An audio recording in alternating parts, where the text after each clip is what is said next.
Bom, gente, vamos estudar aqui separadamente a assistência ao parto cefálico, né? Quando nós estudamos ali o mecanismo do parto pélvico, nós já estudamos a assistência ali, porque não é um parto assim tão comum assim, e nós temos aquelas manobras para fazermos de um modo geral, mas não é o nosso foco principal. O nosso foco principal, que é o mais comum, é a assistência ao parto cefálico. Nós vamos estudar aqui os períodos clínicos, o que nós podemos fazer, o que não fazemos, tudo que nós podemos oferecer para a paciente durante o seu parto.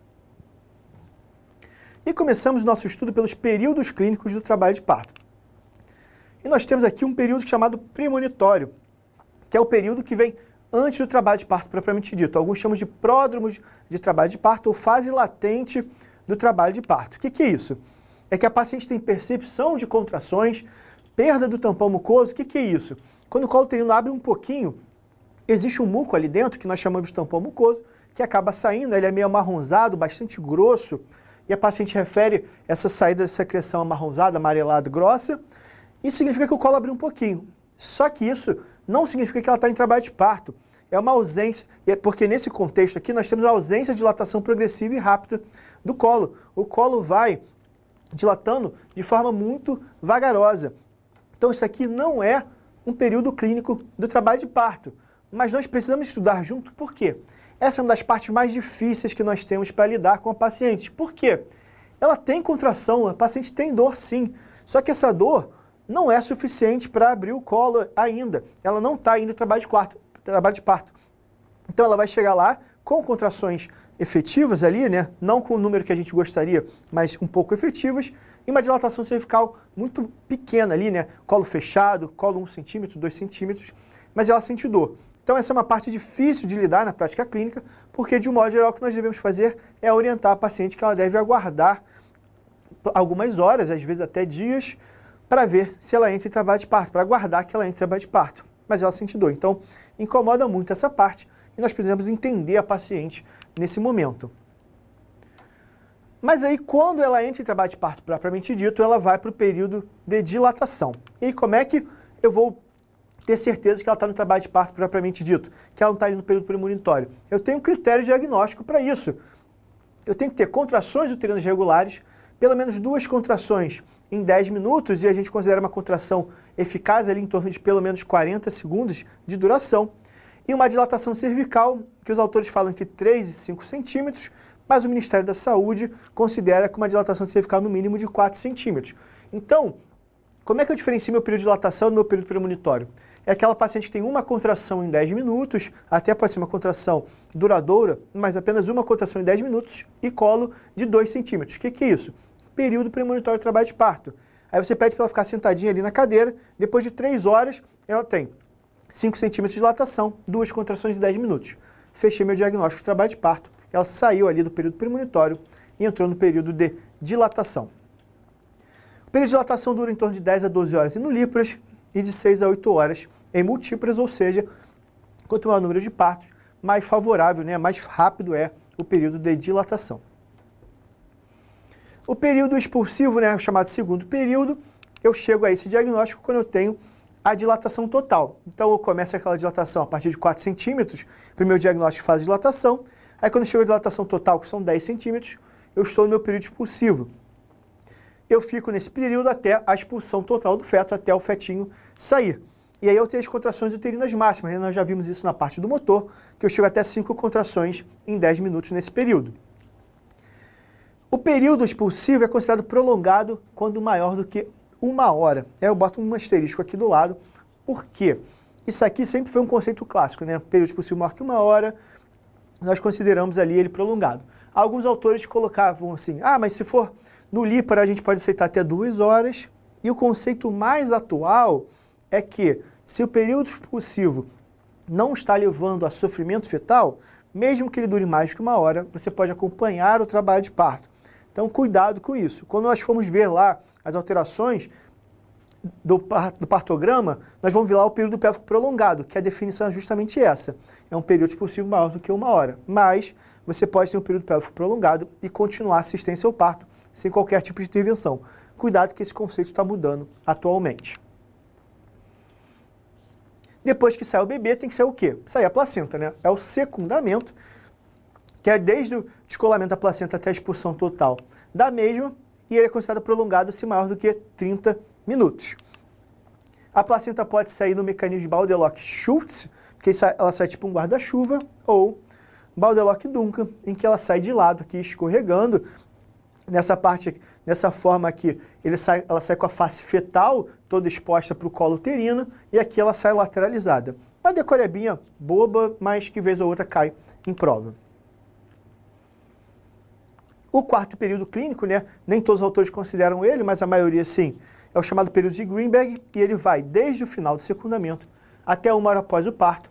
E o que tem de importante nesse momento? É nesse momento que ocorre a hemostasia do sítio de inserção placentária. Onde a placenta estava presa lá e ela descolou, aquela área ali tem que ter uma hemostasia, senão vai sangrar muito e a paciente vai acabar morrendo. Então ela teria um parto, morria depois, ninguém tinha 2 filhos. Então eu preciso de um período de hemostasia adequada, e aí nesse período de Greenberg eu tenho miotamponagem, que são as ligaduras vivas de Pinard. O que é isso? O útero fica com uma contração uterina, e essa contração uterina fecha os vasos, por isso chamada de ligadura viva dos vasos, né? Uma miotamponagem, a contração do miométrio vai levar ao fechamento dos vasos. Nós vamos ter a trombotamponagem, o mecanismo de coagulação da paciente vai fazer com que eu coagule aqueles vasinhos que estão expostos depois que saiu a placenta. Eu vou ter um período de indiferença miouterina, em que eu fico com o útero variando entre contração e relaxamento. E por último, a contração uterina fixa, que é o globo de segurança de Pinard, que o útero vira aquela bolinha ali bastante dura, que vocês devem ter visto no internato ali, que ele fica, você bota a mão na barriga da paciente e tem aquela pedra. Aquilo ali é fundamental para que eu tenha hemostasia adequada. Quando eu não tenho aquela pedra, aquele útero duro ali, o que eu vou ter? Eu vou ter uma atonia uterina e essa paciente vai sangrar, e sangra muito, porque eu tenho uma área grande ali que está exposta e se eu não fizer a hemostasia direito vai sangrar. Então o período de Greenberg, na verdade, é uma hora depois do parto, que é um consenso ali que nós devemos observar essa paciente de uma forma diferenciada, porque a maior parte das hemorragias puerperais ocorre por atonia uterina, e a atonia uterina normalmente ocorre nessa primeira hora pós-parto. Então esses são os 4 períodos clínicos que nós temos aqui, e veja que como isso é cobrado em prova. Nós temos aqui o término do primeiro período do trabalho de parto definido como o quê? O que é o primeiro período do trabalho de parto? É o período de dilatação. E quando que ele termina? Quando eu tenho a dilatação completa do colo. Quando eu termino ali a expulsão da placenta, eu tenho o final do terceiro período. Quando eu tenho o final da expulsão do feto, eu tenho o final do segundo período. E a ruptura das membranas não entra nesse nosso critério diagnóstico aqui de período clínico do parto. Viu como é que é simples aqui? 4 períodos clínicos, vocês têm que lembrar desses 4. E o que eu vou fazer? Como é que é a minha assistência por período? Eu faço coisas diferentes em cada período, porque eles são completamente diferentes. Então, começando aqui com o nosso primeiro período do parto. O que eu vou fazer? Antes de eu começar aqui a falar sobre a assistência propriamente dita, né, o que nós vamos fazer ou não fazer, vamos pensar que hoje em dia nós temos um conceito que o parto ele é considerado normal, e muita gente fala aquele parto natural, em que ele deve ter o menor número de intervenções possíveis. Realmente, nos últimos anos, nas últimas décadas, houve um grande número de intervenções durante o trabalho de parto, e muitas vezes desnecessárias. Então, existe um movimento atual em que o trabalho de parto vaginal deve ocorrer da forma mais fluida, mais simples e com o menor número de intervenções possíveis. Então, se vocês tiverem esse conceito na cabeça, vocês vão acertar todas as questões sobre o assunto. Por quê? O que você vai fazer é a menor quantidade de coisas possíveis, exceto se você diagnostique algo errado. Se está tudo correndo bem, o que você faz é basicamente nada. Você está ali para corrigir problemas caso eles apareçam. Se nenhum problema aparecer, o bebê nasce sozinho e você só vai ficar ali ajudando, ali, dando apoio para o paciente. Então, fica com esse conceito na cabeça, vamos pensar. O que fazer? Deambulação para essa paciente. Então, para essa paciente ficar ali bem confortável, essa paciente tem que se sentir como acolhida, tem que se sentir em casa, ela deve deambular e ficar em qualquer posição que ela ache favorável para ela. A paciente ficar livre, não tem mais aquele negócio da paciente ficar deitada, paradona, até porque a gravidade ajuda a descida do bebê. Então essa paciente deve deambular, ela deve ter direito a acompanhante. Isso é uma norma do Ministério da Saúde. Toda paciente tem direito a um acompanhante de sua livre escolha. A paciente vai escolher quem vai ficar com ela durante o trabalho de parto. Pode ser o marido, pode ser a mãe, pode ser uma amiga, e pode não ter ninguém. Se ela escolher não ter ninguém, é o direito dela. Então a paciente é livre para escolher quem vai ficar com ela. A paciente pode ingerir líquidos, ela não deve ficar em dieta zero o tempo inteiro, que as pessoas falam, mas aí se virar cesariana. Gente, coitada, a paciente 12 horas em trabalho de parto, vai ficar sem beber nada. Então a gente bebe líquido claro, ela pode beber líquido claro tranquilamente. O anestesista pode ter ali um vômito, ok, mas líquido claro, de um modo geral, é diferente, não chega a ser um problema grave, como, por exemplo, ingestão de sólidos. Então a paciente deve ingerir líquidos. E nós devemos fazer a ausculta fetal. Não vou entrar no mérito aqui da ausculta fetal, porque isso nós vemos mais na parte de sofrimento fetal, mas para gestações de baixo risco, nós preferimos a ausculta intermitente. E nas gestações de alto risco, a ausculta contínua, que é da cardiotocografia. Isso acaba variando, e mesmo uma gestação de baixo risco, no meio do caminho você pode ver uma desaceleração ali na ausculta intermitente e trocar para contínua. Então assim, nós vamos fazer a ausculta fetal de rotina, isso varia de 30 em 30 minutos, 15 em 15 minutos, período expulsivo pode ser de 5 em 5 minutos, pode ser uma cardiotocografia contínua, mas isso não é o mérito desse momento aqui. Mas é isso que eu preciso fazer no primeiro período. Então, o que você faz ativamente, basicamente, é a ausculta fetal e a avaliação da contratilidade uterina, né? Botar a mãozinha ali, contar a frequência cardíaca, a frequência uterina, né? Como é que está contraindo ali o bebezinho. E aí nós vamos seguir o acompanhamento desse trabalho de parto. E o que você não vai fazer? Mesmo conceito, sem intervenções desnecessárias. Enteróclise, que nós utilizávamos antigamente para amolecer as fezes ali, é péssimo. Inclusive, trabalhos mostram que tem mais chance de infecção do que a paciente que não faz enteróclise. Tricotomia rotineira, não precisa, também não diminui a taxa de infecção. Toques vaginais desnecessários. Aí aqui tem uma polêmica aqui. O que é um toque vaginal desnecessário? Não existe um consenso sobre isso. O Ministério da Saúde diz que, no trabalho de parto, o toque vaginal deve ocorrer a cada 4 horas ou, se houver alguma dúvida ali na evolução adequada do trabalho de parto, ou se a paciente solicitar, né? Por exemplo, a paciente fala que está com vontade de evacuar, de um modo geral, é uma situação que nós pensamos que ela pode estar no período expulsivo, e aí justifica uma avaliação. Então lembre-se disso, não existe uma regra mágica aqui, antigamente a gente fazia de hora em hora, mas você pode abrir mão desse exame de hora em hora, se, por exemplo, a contratilidade uterina está boa, o bebê não está desacelerando, você pode abrir mão do toque vaginal de hora em hora, e o Ministério da Saúde diz que você pode fazer de 4 em 4 horas. E a amniotomia de rotina, né, romper a bolsa de rotina, também não é feito. O bebê pode ficar lá com a bolsa íntegra até o período expulsivo sem problema nenhum. É mais um tipo de intervenção, né, que a gente não faz de rotina. Então, beleza, chegamos no segundo período. Dilatação passou, nós acompanhamos a paciente ali, nós chegamos no segundo período do trabalho de parto, período expulsivo. E o que eu vou fazer nesse momento? Manobra de Ritgen modificada, que consiste em proteção do períneo posterior, com essa mão aqui que nós podemos ver aqui embaixo, e eu com a mão esquerda e com a mão direita eu vou impedir que o bebê faça uma deflexão muito abrupta, porque eu sei que essa deflexão abrupta causa trauma no períneo. E com essa mão esquerda aqui eu vou impedir que o períneo posterior se distenda muito, podendo levar a uma laceração que chega ali ao ânus ou mesmo até o reto. Então a manobra de Ritgen modificada ela é recomendada, apesar de não ser obrigatória. Clampeamento tardio do cordão. Isso aqui é importante até mais para pediatria, né? Porque nós sabemos que quando o bebê fica ali, obviamente não é um bebê que precisa de reanimação, um bebê que nasce bem, chorou, eu vou lá, coloco esse bebê lá com a sua mãe, logo de cara ali no contato pele a pele, se eu clampear esse cordão umbilical, depois de 1 minuto, esse bebê tem menos anemia na sua infância. Então é importante eu deixar o clampeamento tardio do cordão. Alguns autores falam 1 minuto, outros autores falam 3 minutos, outros falam até parar o cordão de pulsar, mas pelo menos 1 minuto é o recomendado.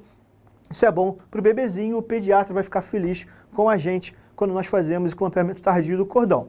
Se o bebê nasceu em sofrimento e precisa de manobra de reanimação, aí o clampeamento tardio entra no segundo plano, você pode ligar o cordão para que o pediatra faça a assistência. E a episiotomia, ela é seletiva, ela não é mais rotineira. E o que é a episiotomia? Vamos lembrar aqui. A episiotomia é aquele corte que nós fazemos no períneo para ampliar o períneo da paciente, para facilitar a saída do bebê, porque você amplia um pouco o períneo, e o mais importante de tudo, para orientar aqui qual é a área que pode sim ser expandida no momento ali da saída do bebê. Por quê?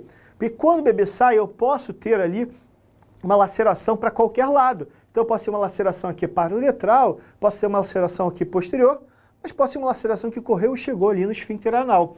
Então, quando eu faço uma episiotomia, qual era o meu objetivo? Proteção do períneo. Porque eu abri aqui, eu ampliei essa área, ou seja, favorecer a saída do bebê. E caso houvesse necessidade de ampliar, né, o bebê forçasse muito o períneo, de um modo geral, correria para esse lado e evitaria ali o esfíncter anal. Então, por isso até que a episiotomia preferida é a média lateral, seja direita como esquerda, porque a episiotomia mediana podia correr para o esfíncter anal. Então, nós achávamos que protegia muito o períneo antigamente, então ela era feita de forma rotineira, mas os trabalhos mostram que não protege tanto assim, e até eu posso ter, mesmo com a episiotomia, chance de laceração de reto. Além disso, eu tenho mais hemorragia, mais dispareunia nessa paciente. Então, eu não faço rotineiramente. Faço de forma seletiva se eu acho que o bebê é muito grande e a chance de trauma no períneo é maior do que o da episiotomia. Se eu acho que o bebê é pequeno e a chance de trauma do períneo é pequena também, eu não faço episiotomia. Ela passa a ser seletiva na minoria dos casos. Então, o que eu vou aplicar. E o que eu não vou fazer no segundo período? A episiotomia de rotina, porque nós já discutimos isso, e a famosa manobra de Christeler. O que consiste a manobra de Christeler?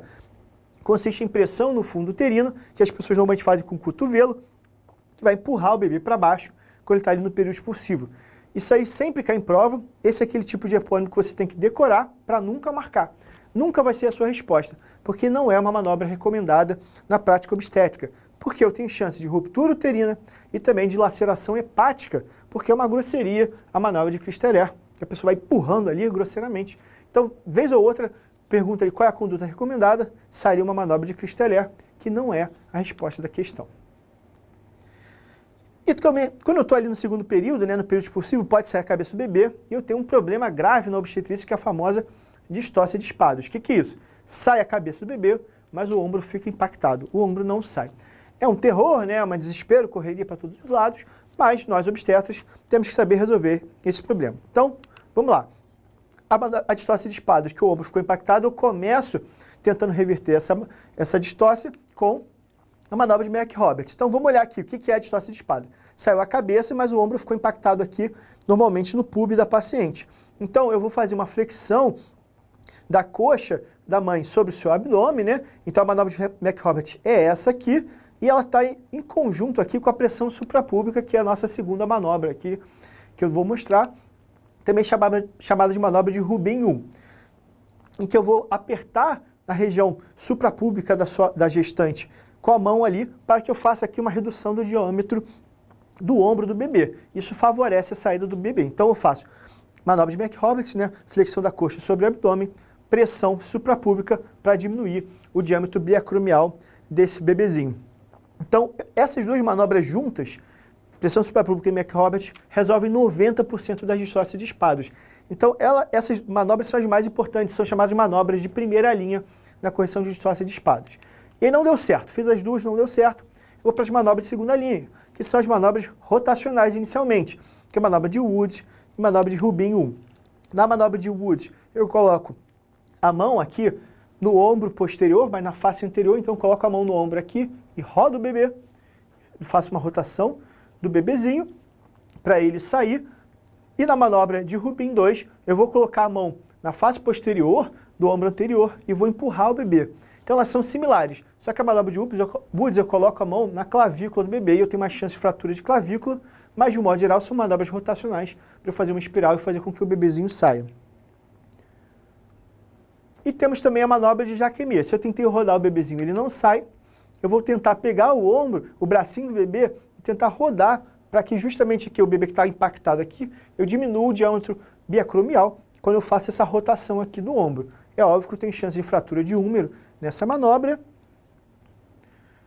E por último aqui eu tenho uma manobra de Gaskin, que é uma manobra em que eu vou colocar a paciente em posição de 4 apoios e vou tentar todas essas manobras novamente. Manobras de rotação, manobra de Jacquemin e por aí vai. Se nada der certo, temos manobra de terceira linha, que é a chamada manobra de Zavanelli. Também temos sífisiotomia, sífise púbica, eu vou cortar a sífise púbica, posso fraturar a clavícula do bebê intencionalmente.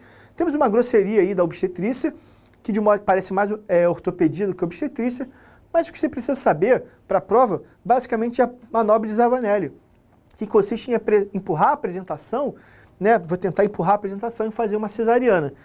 É uma manobra que vez ou outra cai em prova, mas ela é uma manobra muito arriscada, já está a cabeça lá de fora. E quanto tempo você vai levar para empurrar a cabeça, anestesiar a paciente, fazer cesariana?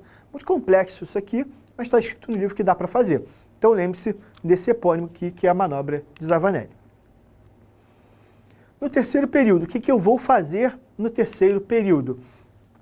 Eu tenho que fazer uma coisa importante. Isso é uma das poucas coisas ativas que nós fazemos no trabalho de parto, mesmo que nada esteja acontecendo, que é a ocitocina profilática 10 unidades intramuscular, isso é recomendado pela OMS, que se diminui a hemorragia pós-parto. Então, nasceu o bebê, mesmo que o parto tenha sido lindo, maravilhoso, nada tenha acontecido, ocitocina para todo mundo, isso diminui a morte materna, principalmente por hemorragia, que é a principal causa de morte materna no mundo. Vou fazer uma tração controlada do cordão. Gente, tração controlada é segurar o cordão umbilical e deixar um certo peso. Isso é uma tração controlada, não é para puxar o cordão. Porque quando eu puxo o cordão, eu posso ou arrebentar o cordão e a placenta ficar retida, ou fazer uma inversão uterina. Então, tração controlada do cordão. Massagem uterina, após o secundamento, vou ficar fazendo massagem no útero para ver se isso ajuda na saída da placenta, ou mesmo se eu tenho ali uma hipotonia uterina, isso responde, isso acaba favorecendo a contratividade uterina. Revisão do canal do parto. Então, se a paciente tem um sangramento que está acima do habitual ali, que você não está achando aquilo normal, você vai passar um espéculo e você vai tentar olhar ali se existe alguma laceração e você vai fazer sutura da laceração ou episorrafia, né, consertar a episiotomia, caso elas estejam presentes. Se não estiver presente, não precisa. E o que eu não faço? Tração intempestiva do cordão, nós já falamos, puxou demais, ele vai acabar arrebentando na sua mão. E o quarto período, aquele período de Greenberg, eu vou observar sangramento, que é o que nós já combinamos aqui, aquela primeira hora pós-parto, que é aquela hora que você tem que ficar olhando com mais carinho para essa paciente. Beleza, então nós já temos todo o conceito básico lá, né, do acompanhamento do trabalho de parto, da estática fetal, do motor, tudo isso, e eu tenho que pegar toda essa informação e aplicar aqui no meu partograma. O que é isso? Isso aqui é um instrumento que o obstetra usa para registrar a evolução do trabalho de parto. Em vez de ficar escrevendo ali, de hora em hora ali, quando a gente faz a evolução, como é que está evoluindo esse trabalho de parto, eu tenho esse partograma em que eu tenho aqui várias coisas que vão me dizer se o trabalho de parto é favorável ou não. Na parte superior aqui eu tenho a dilatação cervical e a apresentação do bebê, a altura da apresentação. Então, nós temos essas duas áreas aqui, e essa então acaba sendo a área mais importante, essa área mais importante aqui do acompanhamento do trabalho de parto. A dilatação cervical vai até 10 centímetros. Nós lembrando aqui, na altura da apresentação, nós temos que vai normalmente de menos 5 a mais 5, variando um pouco de cada partograma. E a dilatação cervical ela é representada por um triângulo, isso é uma convenção. E a apresentação, que normalmente é cefálica, nós colocamos uma bolinha para dizer que a apresentação é cefálica. E também colocamos aqui uma variedade de posição, por exemplo, aqui é uma occipito esquerda anterior, aqui é uma occipito esquerda transversa, quando eu sei a variedade de posição, então eu coloco ali a bolinha como meu ponto de referência desenhadinho. O que é importante lembrar aqui nessa parte aqui, quando eu começo o meu partograma, quando eu tenho meu diagnóstico de trabalho de parto e eu abro meu partograma, eu pulo uma hora posterior e crio e faço uma linha diagonal nesse momento, e essa linha é chamada linha de alerta, e depois de 4 horas dessa primeira linha, ou 5 horas do meu início do trabalho de parto, eu tenho uma linha de ação. Para que servem essas linhas? Quando a dilatação cervical cruza essas linhas, significa que ela não está evoluindo de forma adequada. Se ela cruza a linha de alerta, significa que ela está evoluindo menos do que 1 centímetro por hora, que é o nosso valor normal aqui de evolução da dilatação cervical. Então ela está evoluindo de forma inadequada. Mas a linha de alerta só serve para alerta. Eu não preciso fazer nada, eu posso ficar olhando se eu quiser. Mas a linha de ação não. Se cruzou a linha de ação, eu tenho que ter algum tipo de intervenção. Qual é o erro comum dos alunos nesse momento? É achar que a intervenção é cesariana. Nem sempre é cesariana. Eu posso, por exemplo, fazer ocitocina, posso romper a bolsa, posso aplicar um fórceps. Então, intervenção não é igual a cesariana. Cuidado com isso. Então, essa é a parte superior do meu partograma. Como eu falei, é a parte mais importante. Aqui é a hora de avaliação dessas pacientes. E aqui eu tenho a frequência cardíaca do bebezinho, frequência cardíaca fetal, que eu vou avaliar aqui se tem algum tipo de sofrimento fetal nessa área. E aqui eu tenho a contração uterina. Normalmente eu boto um quadradinho cheio quando a contração uterina tem 40 segundos ou mais, que é uma contração intensa.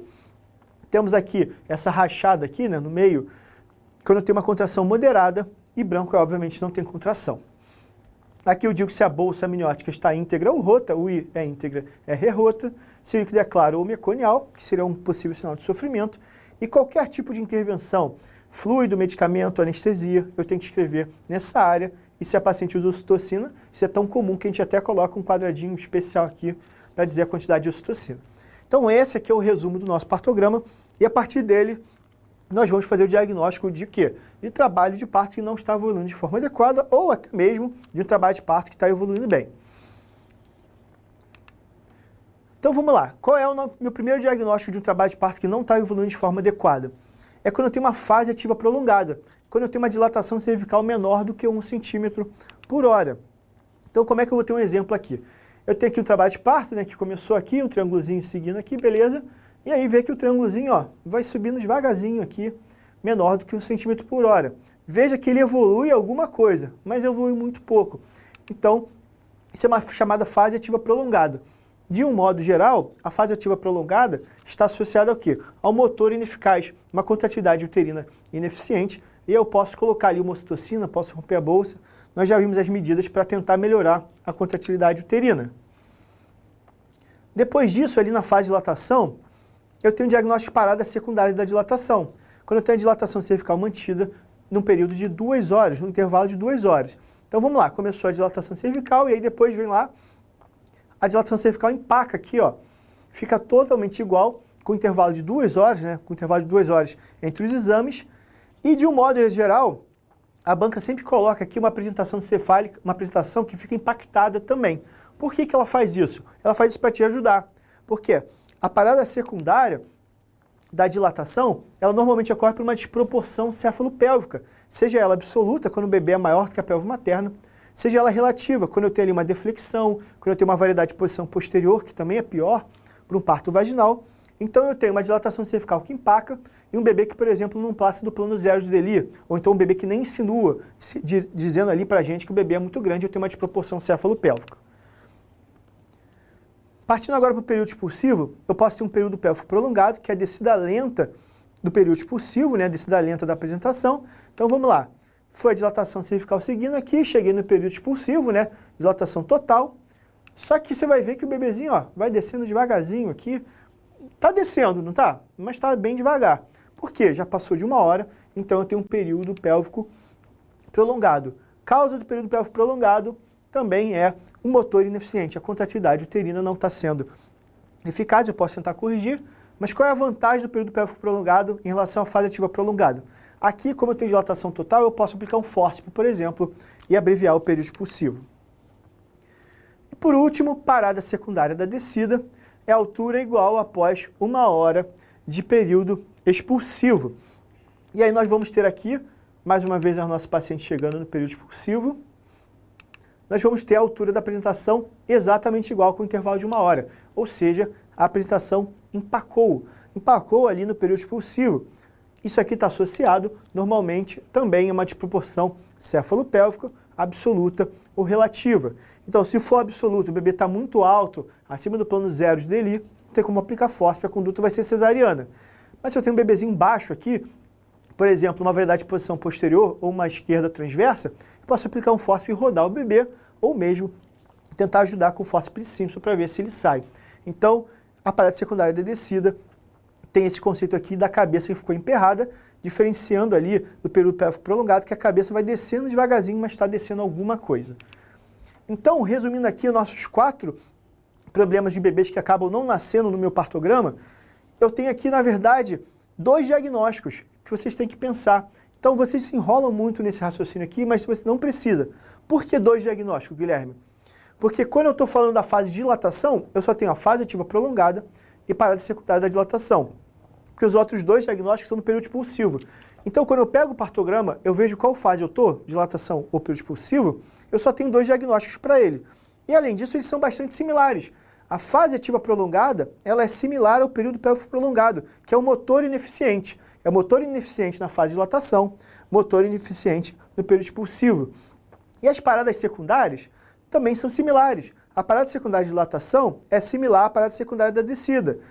E as duas são causadas por desproporção céfalo-pélvica. Então o raciocínio é o mesmo. Eu preciso só saber qual fase do trabalho de parto eu estou para saber qual é o meu diagnóstico.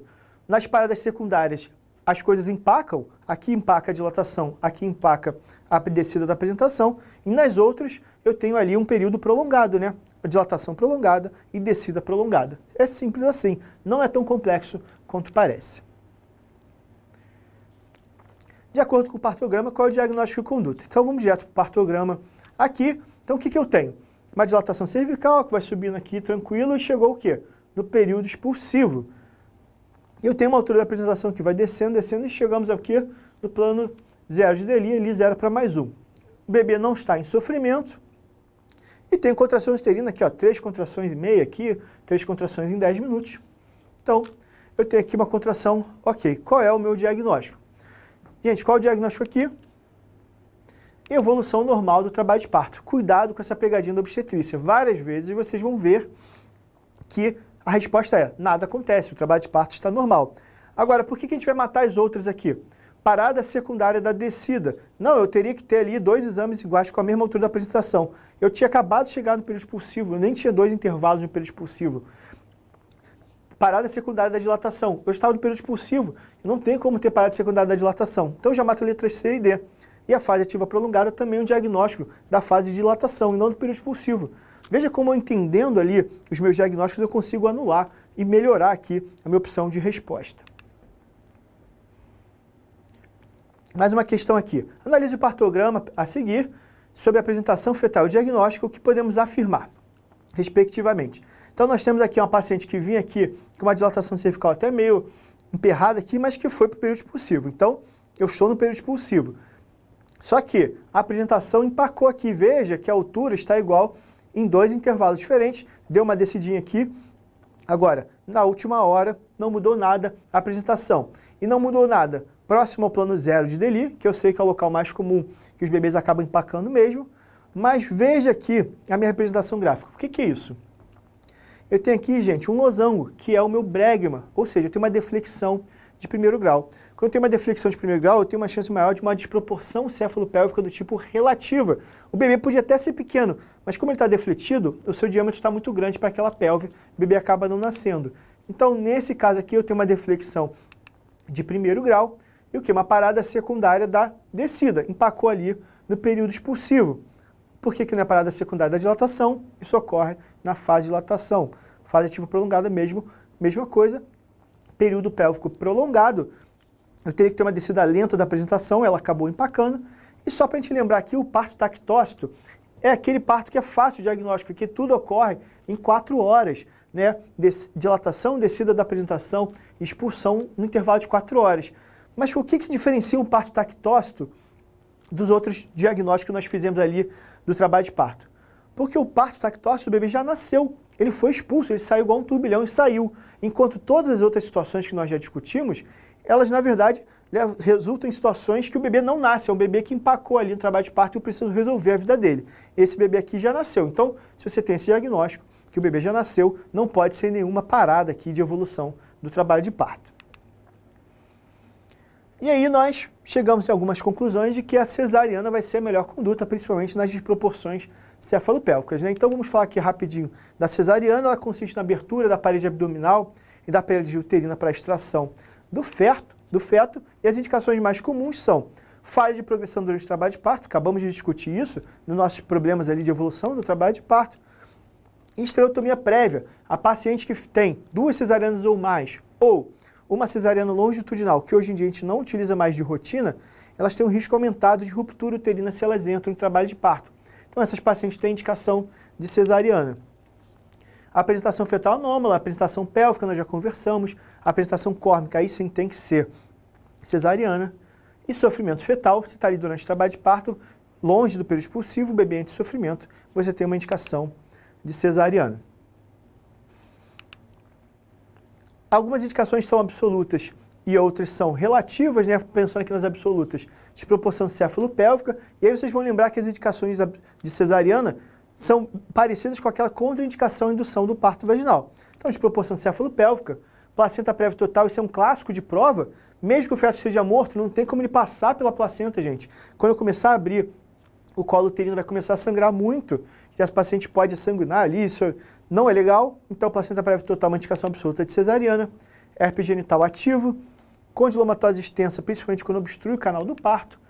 Prolapso de cordão, o que é isso? Quando o cordão umbilical sai na frente do bebê, ele pode acabar comprimindo o cordão umbilical, isso leva a sofrimento.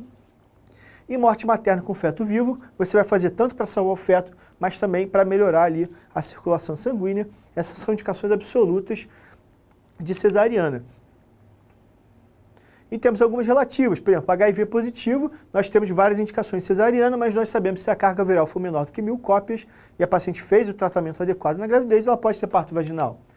A apresentação pélvica, também já conversamos, a gente faz cirurgia de um modo geral, mas para múltipla, paciente com feto não é muito grande, ou por exemplo, feto morto, eu não vou fazer uma cesariana para esse caso. Gestação gemelar e cesarianas anteriores são situações em que eu tendo a operar mais, mas em situações específicas eu posso ter um parto vaginal.